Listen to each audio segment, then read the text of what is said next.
The options for coffee in Altoona in 2017 limited to Sheetz, Dunkin', and the Barnes & Noble Cafe, a small batch specialty coffee roasting company. So we're taking green coffee and turning it into this, essentially. So green coffee is the seed of a plant itself.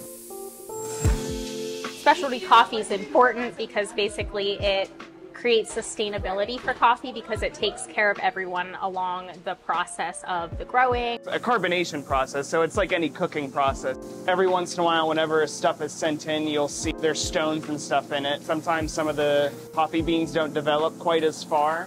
And I actually just saw one, so I'll pick it out here, right here. I'll pull out. It's not gonna taste as good in the cup. You just let it sit, it's gonna burn right away. So that's what, there's a drum in here that spins like this that keeps it moving the entire time. We take a good bit of care in our process and we make sure we're intentional about every step. We cup it a decent bit just to taste it and make sure it's still the product that we want. We really wanted to educate people as well on the importance of specialty coffee. We have a vent that goes out. You smell it outside more than you do in here. Water vapor and stuff that comes off the coffee beans goes out the front. We are at the Clay Cup in downtown Altoona.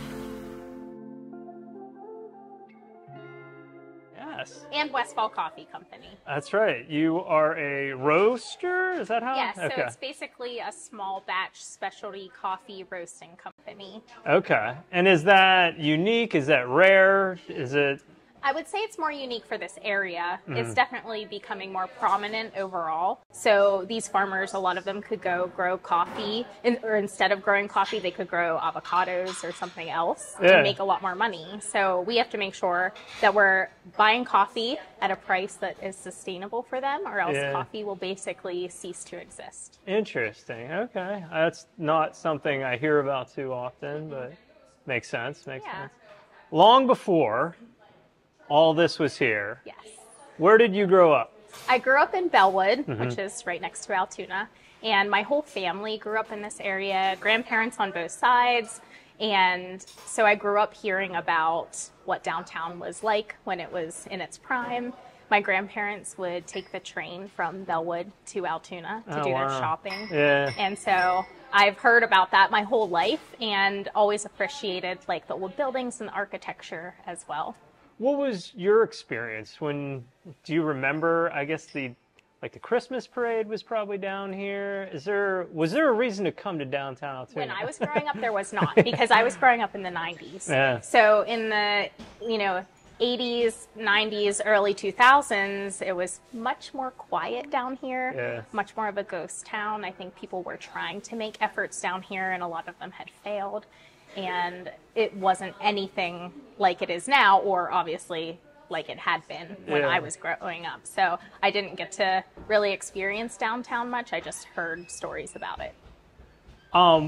You went to school for a little bit? I did a little bit of school. I did 3 semesters and then I dropped out. Yeah. I realized that going to college was probably not the best decision for me personally, because anything I really wanted to do, I wanted to be my own boss. I wanted to start my own business. And I thought, well, I'd rather go do that and get the experience than have debt when I leave school. So it was a really good decision for me. It seems like it's becoming a more popular idea to be a business owner. I think there's a lot of like romanticizing of entrepreneurship and being a business owner, because from the outside perspective, they see, they're making their own schedule. They're, really pursuing something that they're passionate about, and they get to have control of their life and the direction that it's going. And that is wonderful. There's so many great aspects of being an entrepreneur, but I think they also don't see the other side of it, which is, the blood, sweat, and tears, literally. Can you talk a little bit about the blood, sweat, and tears? Like what, you left college. I won't say dropped out, but you did. I did. You could say that. Okay, you dropped out of college. And you're gonna, take on an entire. Was it right then that you knew this was what was happening, or what was the first idea for you? Yeah, so there was a lot that kind of happened in between there. It actually starts back in high school when I originally had the idea I was writing a career report in my senior English class, and I actually wanted to be a mechanical engineer most of my life.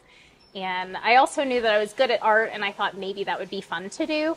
But I decided to write the career report on being an artist. And in my research, I found that artists typically either work in museums, they work in a public school or a private school teaching, or they're a stereotypical starving artist. And I said, well, I don't want to be any of those things. There has to be a different way. And so that's when I had the idea of like, what if I pair something creative and artistic with another business that has like high foot traffic? And coffee shop was like the first thing that came to mind because you have repeat customers every day. It's a place typically where people want to hang out, they connect there, they feel like they belong there. And I thought that could be a really good synergy. And so I just kind of like tucked that in the back of my head. And then once I dropped out of school, I thought, my mindset was like, just take every opportunity I can, get every experience I can, figure out what I'm good at, what I'm not good at. I really had no direction. It was all about just figuring out like what I was good at, what I like to do.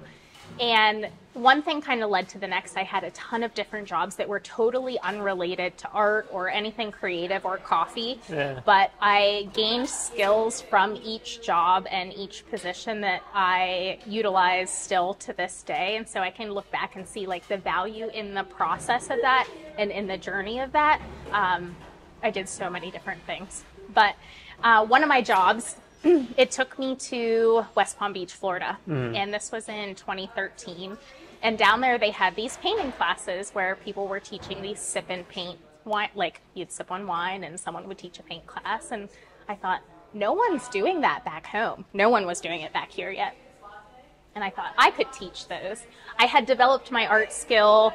I was mostly self-taught. Both my grandmothers were artists, so I kind of grew up just surrounded by that. And I knew that I was good at breaking things down into a simple way and teaching, because I also had some experience with teaching as well in my many jobs that I had. So I again took that idea of these sip and paint classes, tucked that in the back of my brain, and when I moved back, I ended up quitting that job, and I thought, how can I get plugged into a creative job here? There were really no creative businesses here at the time.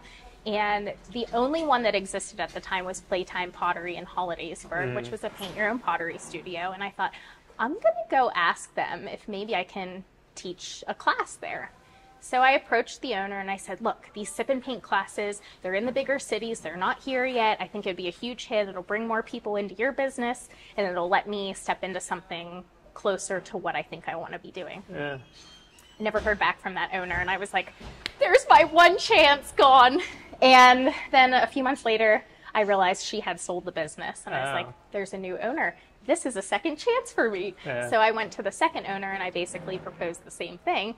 And she was like, this is an awesome idea. Let's do it. And so we started the classes. They were filling up in 30 minutes when we would post them. I started to kind of build a little bit of a reputation as a teacher. And then other people started teaching too, which was cool. There was a demand for it.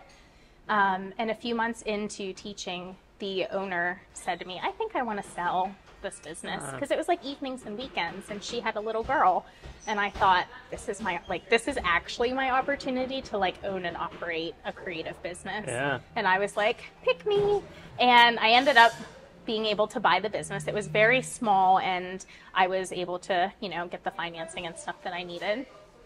And once I bought it, I realized that it was a failing business. And because there was a lot of missing information during the sale, and I worked my butt off and multiplied it by 5 in the first year. Wow. So I taught as many classes as I could. I really leveraged social media at that time. Like Facebook wasn't nearly as saturated. This was 10 years ago. This was in 2015. Yeah. So I grew it, over 5 times in a year, and then I started to kind of revisit that idea of something creative and something coffee. Because I grew up hearing about downtown and loving like the history here, I always admired the spaces and thought like this would be a great spot for a coffee shop. But again, I wasn't really pursuing that. But then when I realized I had this creative business that was successful, I started to revisit the idea of like, what if I paired this with coffee? Like this concept of paint your own pottery is very accessible to people that don't feel like they're creative. It's like a good creative gateway almost. Back here is basically where the pottery goes once the customer does the glazing and the painting. So it comes back here, and before it's fired in the kiln, it looks very like dull and chalky and powdery because it's basically like powdered glass that you're painting on the piece. She's a regular. All of her stuff is very detailed. A thing that people can connect over with their family and friends. And I thought that might be the perfect thing to pair with coffee. And so I started kind of like thinking about this in my brain. And this was at the very beginning of 2016. I called Irv Seltzer about this building because in my time of like not really knowing what I was doing with my life, I would still drive down the street and then, like I said, admire the buildings. And this one always caught my eye. And so he and I ended up working out a lease to buy agreement, and I renovated the space and opened the Clay Cup then in 2017. And the Paint Your Own Pottery was always kind of supposed to be like a placeholder to introduce other art classes like real pottery, watercolor classes, and stained glass classes, you name it. But that's kind of some of the stepping stones leading up to it. I feel like there was some blood, sweat, and tears we missed with finding this location. What did this look like when you first... Yeah. So this building, when I first walked through it, I was just on cloud nine because I had already had my eye on it for so long. But I remember thinking, I was just so excited about it. I didn't even think about, honestly, how ugly it was on the inside until I got the contractor in here and we started like uncovering more. And then the more we uncovered, the more we wanted to uncover because this building had so much character. We just had to basically take 5 layers off the floor and the plaster off the brick and uncover this amazing tin ceiling that's original to the building. The second and third floor have been so many different things through the years. Originally, the building was Westfall, which was men's clothing, boys' clothing, high-end hats and shoes, all 3 floors. And that's why I didn't even talk about this. That's why I named it Westfall Coffee Company. Ah, that makes sense now. And I had old newspaper ads from the 40s and some different, like, just historic stuff from the original Westfall that I used to create Westfall Coffee Company's brand. Okay. But it's about 100 feet long. And before I was in this building, the previous tenant, they were tearing down the original tin and selling it. And so that's really sad. But we were able to salvage some of this tin. So when I renovated the foyer area for the roasting company, we used some of this tin in that ceiling. So it was historic to the building still from 1890. Wow. And then it had all the character it needed. I didn't really have to add much to it once we did that. Were you handy at all? Did you know anything about that sort of stuff, or was it all kind of like about design? I guess like all of the unknowns about an old historic building. I mean, I would be thinking there's a million things that could be wrong in there. Well, yeah. So I think there was definitely part of me was naive. Yeah. Part of me was going to do as like minimal renovations just to open. Yeah. But as we got in here and started to uncover, it's like, well, we might as well do that too. Oh, we might as well do that as well. Yeah. And it just kind of, it was like the domino effect, really. And there's a second and third floor that aren't renovated yet because it is a big old building that has many layers. And right now it is my abstract studio space. Traditionally, I'm a realistic artist. Oh, but wow. I'm stepping into some abstract work, and this is my space. I just set this up last week, and it's something that I'm exploring a little bit more of for myself as an artist, the idea that deeper meaning and emotion can be conveyed through abstract art. And so I'm exploring that more.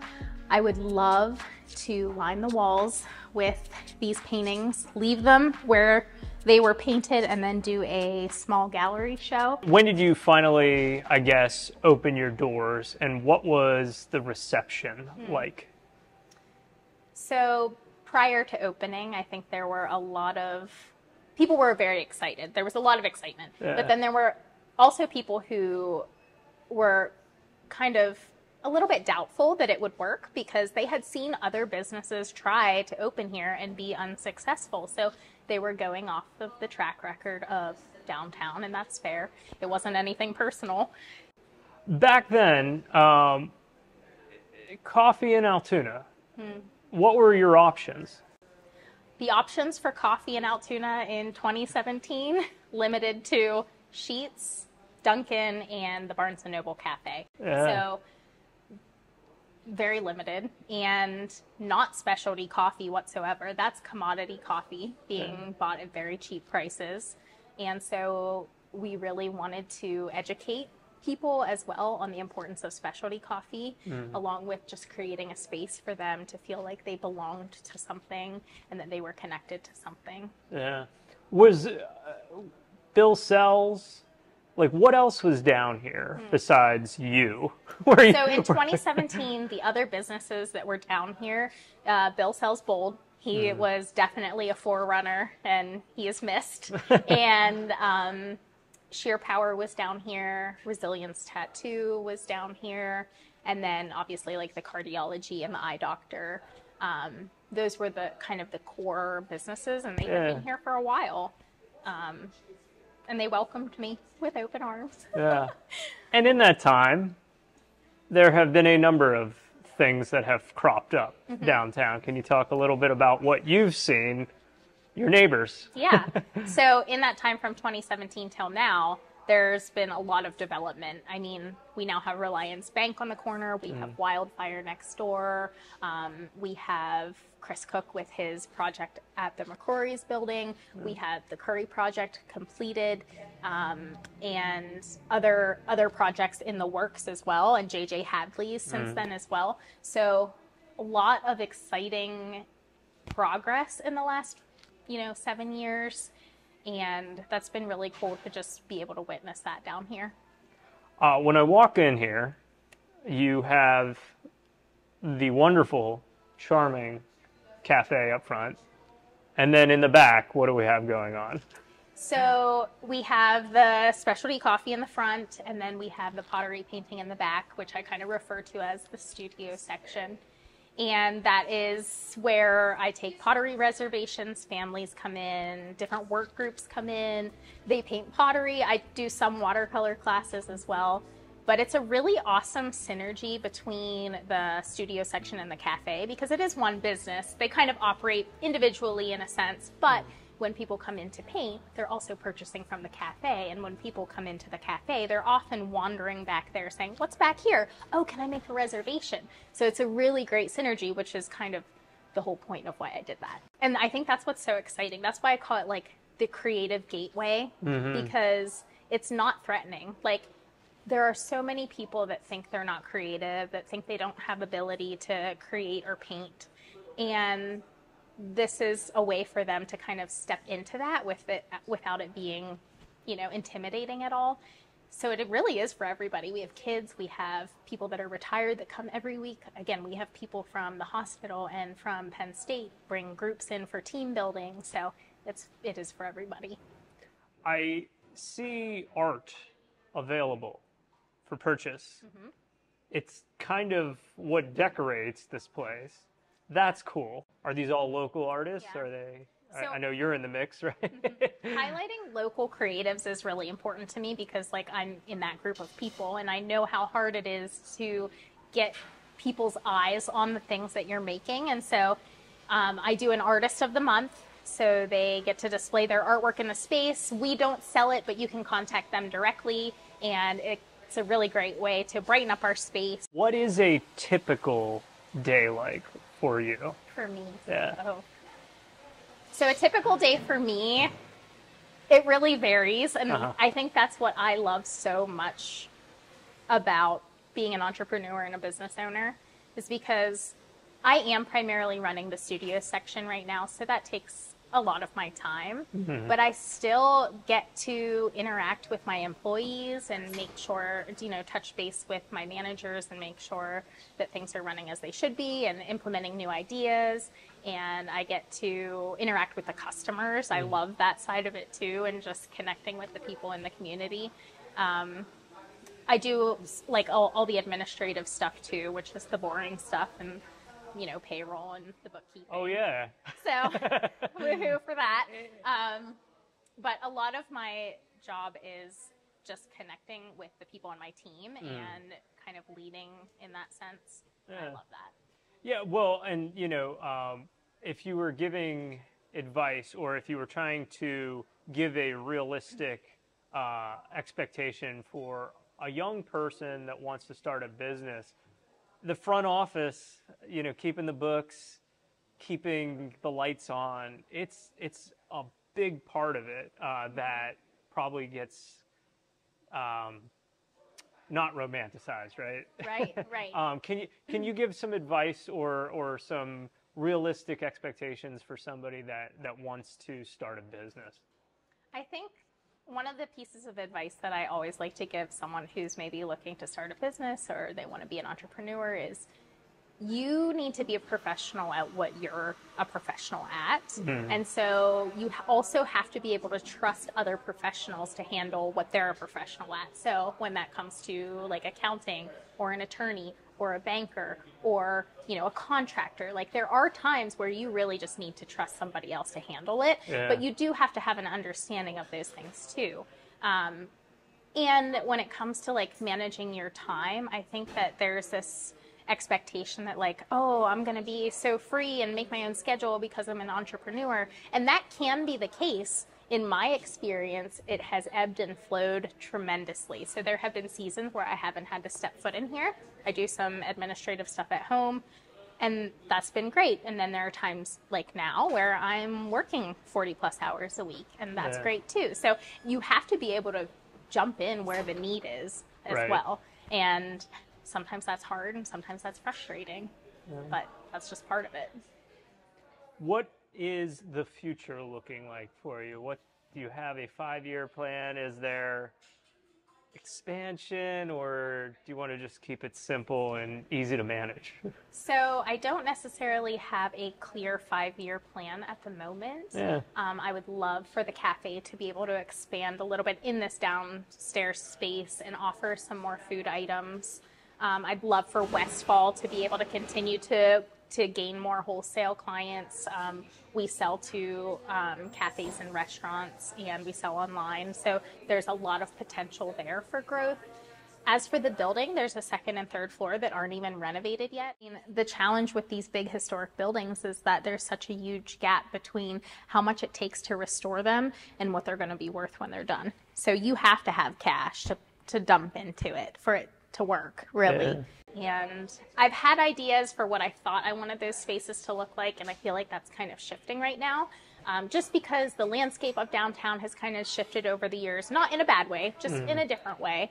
And I think me professionally, I really want to focus on my professional art career, and so that has kind of shifted my vision as well. Yeah.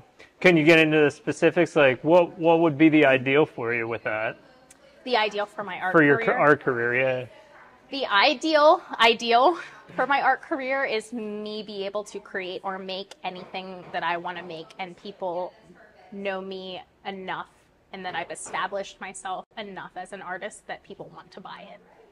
So, but that would also include licensing my artwork for big box retailers or for packaging, or similar to what I did with Sheetz and TJ Maxx in the past. I just want to be able to make stuff. Really, that's what it comes down to. Yeah. And I completely forgot to ask, you've had some notoriety with things you've done. Can you talk about what happened with Sheetz? I've stepped into some pretty cool opportunities with my artwork. In 2018, I was one of the winners of the Sheetz Art Project, which they had put out a competition for artists within the states they have stores. to design their fleet, so their tractor trailers and their gas tankers. They ended up choosing 11 winners, and we were commissioned to design. We each had about 10 vehicles.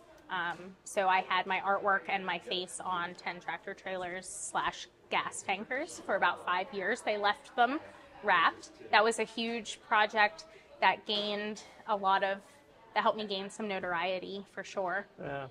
Working with Sheetz was also an honor, just because what they've been able to do in our area, and them also being a local, multi-billion-dollar company. I was able to license 5 different watercolor pieces with TJ Maxx, and they took those images and reproduced them on throw pillows that were sold throughout the country at TJ Maxx stores. Okay. I have illustrated 4 children's books that are published, and one of them I authored and illustrated, and it's on barnesandnoble.com and target.com. Coffee shops are so important to our cities and our communities because they create that third space that's non-threatening, that people can feel like they belong to something. People come into the coffee shop and we know them by name, we know their drink. We often know a little bit about what's going on in their life, that we're able to connect with them and ask them about it. And a lot of people don't have that in their life in general, and people crave connection. They crave wanting to belong to something, but this is a really non-threatening way to do that in a community, and I feel like that's really vital.